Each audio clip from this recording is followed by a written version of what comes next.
Hello everyone, welcome back to our another mini blog. তো সন্ধে হলে তোমাদের কার কার ফাস্টফুড খেতে ইচ্ছে করে আমাকে অবশ্যই কমেন্ট করে জানিও। আমার তো প্রতিদিন ফাস্টফুড খেতে ইচ্ছে করে, কিন্তু বাইরের খাবারকে আমি এখন অ্যাভয়েড করে চলছি, কারণ বাইরের খাবার খাওয়া এতটাও ভালো নয়।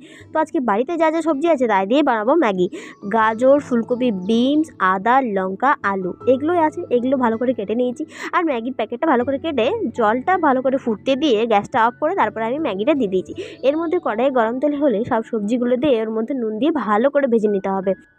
এরপর এক এক করে ম্যাগিগুলো যাতে না গায়ে লাগে ওই জন্য আমি গ্যাসটা কিন্তু বন্ধ করে দিয়েছিলাম। এখন আমার ম্যাগিটা ভালোভাবে সিদ্ধ হয়ে গেছে, তো আস্তে আস্তে আমি সব সবজিগুলোর মধ্যে দিয়ে দিচ্ছি। প্রথমে দেখে নিতে হবে যে গাজরটা আর ফুলকপিটা ভালো করে ভাজা হয়েছে কিনা।